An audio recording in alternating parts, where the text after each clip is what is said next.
पिछली बार जब हमने बेस्ट परफॉर्मिंग स्मार्टफोन्स के अपने पिक्स शेयर किए थे तब अगस्त का महीना था। तब से लेकर अब तक सिर्फ बजट और मिड रेंज सेगमेंट में ही बड़े चेंजेस देखने को मिले हैं, जबकि प्रीमियम और फ्लैगशिप सेगमेंट्स लगभग सेम बने हुए हैं। लेकिन ये सिचुएशन जल्द ही बदल सकती है क्योंकि नए फ्लैगशिप फोन्स की एक नई वेव आने वाली है। हमारा सिलेक्शन क्राइटेरिया क्या था? इस साल हमने लैब में 50 से ज्यादा डिवाइसेस टेस्ट किए हैं और अब हम रिलीज कर रहे हैं साल के टॉप परफॉर्मर्स की फाइनल लिस्ट नए फ्लैगशिप फोन्स के वेव से पहले, जिसमें चिपसेट जैसे डायमेंसिटी 9500 और स्नैपड्रैगन 8 एलिट जेन 5 होंगे। यहाँ हर फोन को रेट किया गया है बेंचमार्क स्कोर्स के कॉम्बिनेशन के साथ साथ उसके रियल वर्ल्ड गेमिंग, मल्टीटास्किंग और डेली यूज परफॉर्मेंस के बेसिस पर। हमने अपने पिक्स को 5 प्राइस कैटेगरीज में ऑर्गेनाइज किया है ताकि अलग अलग बजट्स के हिसाब से हर किसी के लिए एक ऑप्शन हो। Under 15,000, under 30,000, around 50,000, under 80,000, flagships price no bar. अपनी टेक्निकल एनालिसिस के लिए हम Antutu और Geekbench स्कोर्स पर डिपेंड करते हैं, जिसमें Geekbench का फोकस मल्टी कोर रिजल्ट्स पर होता है जो हमें फोन की मल्टीटास्किंग कैपेबिलिटीज का अंदाजा देने में मदद करता है। लेकिन सिर्फ नंबर से पूरा यूजर एक्सपीरियंस समझना पॉसिबल नहीं होता, इसलिए हम 60 मिनट का गेमिंग टेस्ट भी करते हैं जिसमें हम BGMI और call of duty mobile 30 minutes तक के लिए खेलते हैं। फेयर कंपैरिजन इंश्योर करने के लिए हम हर प्राइस सेगमेंट में सेम गेम सेटिंग्स यूज करते हैं।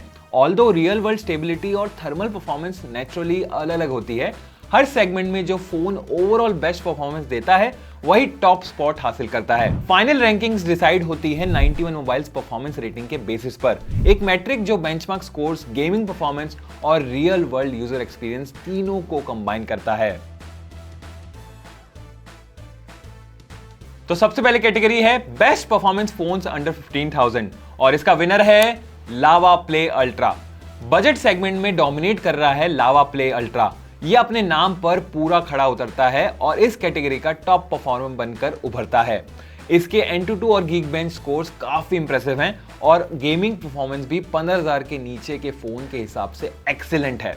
इंटरेस्टिंग बात यह है कि इस प्राइस रेंज के सभी कंटेंडर्स एक ही जैसा डायमेंसिटी 7300 SoC यूज करते हैं, इसलिए ओवरऑल रिजल्ट्स काफी क्लोज रहते हैं। यह दिखाता है कि लावा परफॉर्मेंस को सीरियसली ले रहा है क्योंकि इसने iQOO Z10X को डिथ्रोन कर दिया है जो अगस्त वाली लिस्ट में टॉप पर था। यह भी क्लियर होता है कि आजकल लगभग हर OEM बजट प्राइस सेगमेंट में भी परफॉर्मेंस पर फोकस कर रहे हैं, जो कुछ साल पहले तक इतना कॉमन नहीं था। और इस कैटेगरी के रनर्स अप हैं, सेकंड प्लेस पर है iQOO Z10X, एक और strong performer.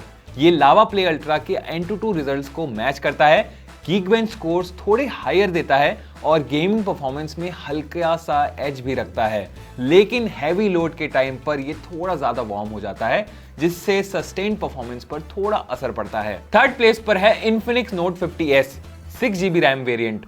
Similar benchmark numbers और अच्छी गेमिंग परफॉर्मेंस के बावजूद ये अपने स्लिम डिजाइन की वजह से थर्मल एफिशिएंसी में थोड़ा पीछे रह जाता है। फिर भी अगर आप एक स्लीक लेकिन पावरफुल फोन प्रेफर करते हो तो Note 50S अपनी प्राइस के हिसाब से एक ग्रेट ऑप्शन है। अब चलते हैं हम नेक्स्ट कैटेगरी की तरफ, बेस्ट परफॉर्मेंस फोन्स अंडर 30,000। इस प्राइस ब्रैकेट का टॉप स्पॉट गया है iQOO Neo 10 के पास और ये बिल्कुल सरप्राइज नहीं है जब आप देखते हो कि इसके अंदर क्या पावर छुपी है। ये उन फ्यू फोन्स में से एक है जो स्नैपड्रैगन 8H Gen 4 चिपसेट के साथ आता है और इसमें फास्ट LPDDR5X रैम और UFS 4.1 स्टोरेज भी मिलती है। ये सब मिलाकर इसे एक ट्रू परफॉर्मेंस पावर हाउस बना देते हैं। बेंचमार्क नंबर्स और गेमिंग रिजल्ट्स भी इसी बात को प्रूव करते हैं। iQOO का नाम हमेशा से परफॉर्मेंस सेंट्रिक फोन्स के लिए जाना जाता है और इसके devices consistently multiple price segments में हमारी लिस्ट के टॉप पर रहे हैं। ऐसा लगता नहीं है कि ये ब्रांड अभी किसी भी तरह स्लो होने वाला है। अब रनर्स अप देखें तो सेकंड पोजीशन पर है Poco F7, एक और स्ट्रॉन्ग कंटेंडर जो सिर्फ थोड़ा सा iQOO Neo 10 के पीछे रह जाता है।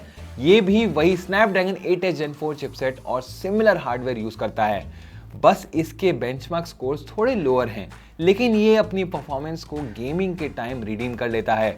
गेम्स थोड़ा स्मूदर चलते हैं और एक्सटेंडेड यूज के दौरान हीट मैनेजमेंट भी बेहतर होती है। थर्ड प्लेस पर है Oppo K13 Turbo, ब्रांड का पहला dedicated gaming phone. Overall performance अपने राइवल्स से थोड़ा पीछे है, लेकिन गेमिंग फोकस के मामले में इस प्राइस रेंज में इसका कोई मुकाबला नहीं। इसके बिल्ट इन कूलिंग फैन की वजह से ये थर्मल एफिशिएंसी को एक्सीलेंट लेवल पर मेंटेन करता है, जिससे ये हैवी लोड के दौरान भी सबसे कंसिस्टेंट परफॉर्मर्स में से एक बन जाता है।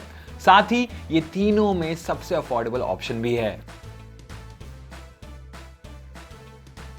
अब चलते हैं अगली कैटेगरी की ओर, जो कि आता है बेस्ट परफॉर्मेंस फोन्स अराउंड 50,000 और इसका विनर है iQOO 13। अगर आपका फोकस सिर्फ परफॉर्मेंस पर है तो इसमें कोई डिबेट ही नहीं। iQOO 13 एक एब्सोल्यूट पावर हाउस है।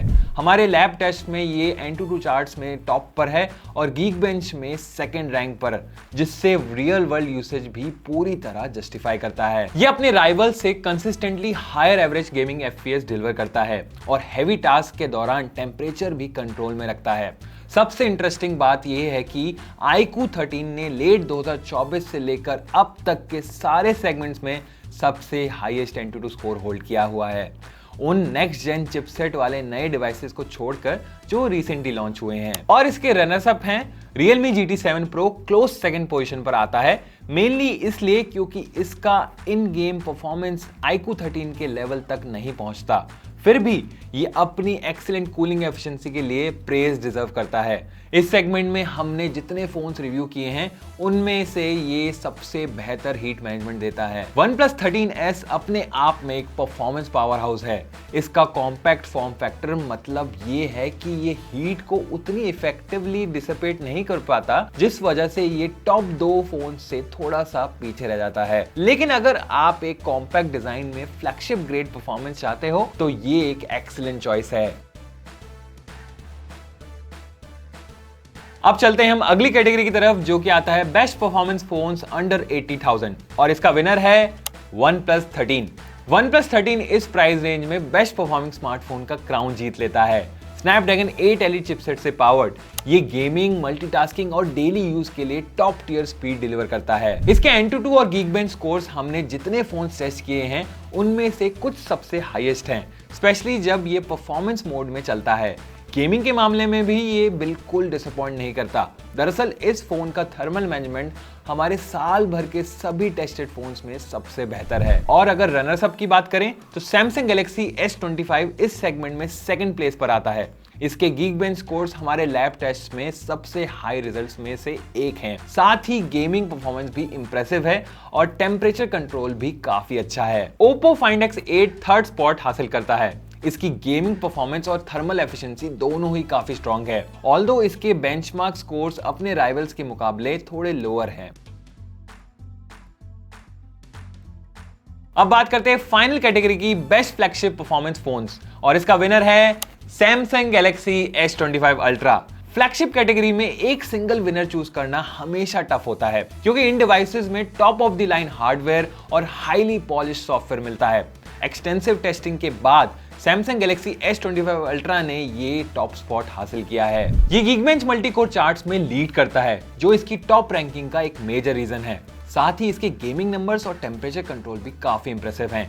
Overall Galaxy S25 Ultra flagship pack में शेयर परफॉर्मेंस के मामले में आगे है, जहां सब एस्पेक्ट्स अच्छी तरह से बैलेंस किए गए हैं। अब इस कैटेगरी के रनर्स अप देखें तो Vivo X200 Pro और Xiaomi 15 Ultra दोनों ने मिलकर सेकंड प्लेस शेयर किया है, एक close tie. Vivo X200 Pro का AnTuTu स्कोर हायर है और ये हीट को ज्यादा एफिशिएंटली मैनेज करता है, जबकि Xiaomi 15 Ultra better multicore performance और गेमिंग रिजल्ट्स दिखाता है। दोनों फोन्स के अपने अपने स्ट्रॉन्ग पॉइंट्स हैं, इसलिए टाई ही सबसे फेयर वर्डिक्ट लगता है। Oppo Find X8 Pro ने थर्ड स्पॉट हासिल किया है। इसकी गेमिंग परफॉर्मेंस काफी अच्छी है, लेकिन थर्मल एफिशिएंसी और Geekbench रिजल्ट्स कंपटीशन के मुकाबले थोड़े पीछे रह जाते हैं। So this was my list of the best performance phones across price segments in November 2025. सो आप इनमें से कौन सा फोन यूज कर रहे हो, अपना एक्सपीरियंस जरूर से शेयर कीजिएगा कमेंट्स में। उम्मीद है आपको ये वीडियो पसंद आई होगी और ऐसी इंटरेस्टिंग और इन डेप्थ वीडियोस के लिए सब्सक्राइब करें 19 मोबाइल्स को, और हाँ, दूसरों को बताओ, शेयर का बटन दबाओ। मैं मिलता हूं आपको अगली वीडियो में।